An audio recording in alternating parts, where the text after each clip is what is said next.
రాష్ట్రంలో అత్యంత ప్రాధాన్యత కలిగిన వెలుగొండ ప్రాజెక్టు నిర్మాణంపై పాలక ప్రభుత్వం చర్యలు మంచిది కాదని, జరగని పనిని జరిగినట్లు చూపించి మళ్లీ ప్రజలను మోసం చేయాలని చూస్తున్నారని ఆమ్ ఆద్మీ పార్టీ జిల్లా అధ్యక్షులు వి సుదర్శన్ ధ్వజమెత్తారు.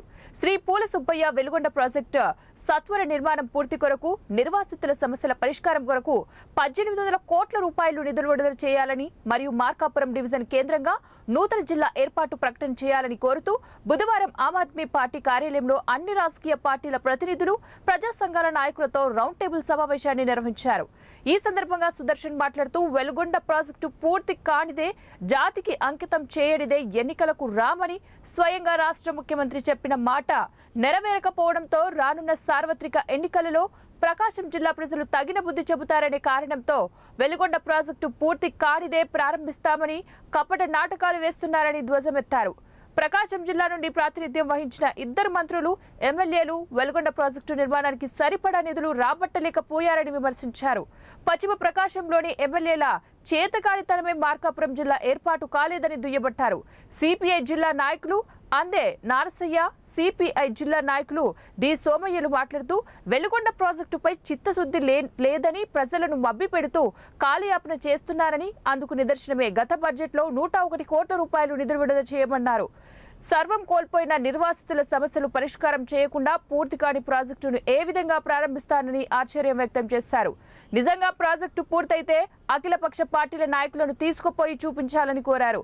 ఇక ప్రభుత్వానికి రోజులు దగ్గర పడ్డాయని, ప్రజలు తగిన బుద్ధి చెప్పడానికి ప్రజలు సిద్ధంగా ఉన్నారని, మార్కాపురం జిల్లా ఏర్పాటుతో పాటు వెలుగొండ ప్రాజెక్టు నిర్మాణంపై మీసాలు లెక్కించవద్దని హెచ్చరించారు.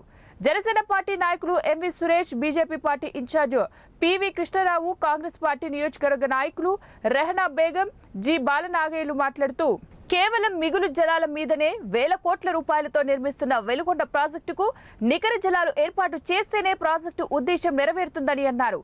పక్క రాష్ట్రాలతో ఉన్న కృష్ణానది పరివాహక ప్రాంత సమస్యలు ఉన్నాయని, వాటిని పరిష్కారం చేసి మిగులు జలాలు కాకుండా నికర జలాలు కేటాయించాలని, నిర్వాసితుల సమస్యలు పరిష్కారం చేసిన తర్వాతనే ప్రాజెక్టు ప్రారంభించాలని, మార్కాపురం కేంద్రంగా నూతన జిల్లా ఏర్పాటుపై ప్రకటన చేయాలని, ప్రకాశం జిల్లాను వెనుకబడిన జిల్లాగా ప్రకటిస్తూ అభివృద్ధికి 10,000 కోట్ల రూపాయలు మంజూరు చేయాలని, రానున్న వేసవి కాలం దృష్ట్యా జిల్లాలో త్రాగునీటి సమస్యకు శాశ్వత పరిష్కారం చూపించాలని, వెంటనే దొనకొండ పారిశ్రామిక కారిడార్ ఏర్పాటు చేయాలని పాల్గొన్న వ్యక్తులు డిమాండ్ చేశారు. ఈ కార్యక్రమంలో పి రూబేన్, జనసేన నాయకులు సిరిగిరి శ్రీను, బొందిలి కాశీరామ్ సింగ్, కేవీపీఎస్ నాయకులు రాజు, ప్రజా సంఘాల నాయకులు నాగరాజు తదితరులు పాల్గొన్నారు. పూర్తిగాని ప్రాజెక్టును పూర్తయిందని చెప్పేసి ప్రారంభించడానికి సన్నాహాలు చేస్తా ఉన్నారు. అసలు ప్రాజెక్టు ఉద్దేశాన్నే దెబ్బతీసిన పరిస్థితి కనపడతా ఉంది. ఇది కళ్ళకు కనపడతా ఉంది. ఇక్కడ ఈ ప్రాంతం నుంచి ప్రాతినిధ్యం వస్తున్నటువంటి వెలుగొండ ప్రాజెక్టు మీద ఉద్యమాలు చేసినటువంటి, ఈ జిల్లా కావాలని అనేక పోరాటాలు చేసినటువంటి అన్ని రాజకీయ పార్టీలుగా ఒకటే చెప్తా ఉన్నాము, మీ కళ్ళబుల్లి మాటల్ని మేము చూస్తూ ఊరుకోము. ఇక్కడ ప్రజల్ని చైతన్యవంతం చేయడం ద్వారా మీకు మొట్టికాయలేసే పరిస్థితి ఇక దగ్గరలోనే ఉన్నదని చెప్తా ఉన్నాము. ఏదేమైనప్పటికీ వెలుగొండ ప్రాజెక్టుని పూర్తి చేయడానికి 1800 కోట్ల రూపాయలని నిధులు ఇవ్వడం ద్వారానే పూర్తవుతుంది. నిర్వాసితుల సమస్యలు ఎక్కడ పడితే అక్కడే ఉన్నాయి. వాళ్ళ పునరావాస కాలనీలు పూర్తి కాలేదు.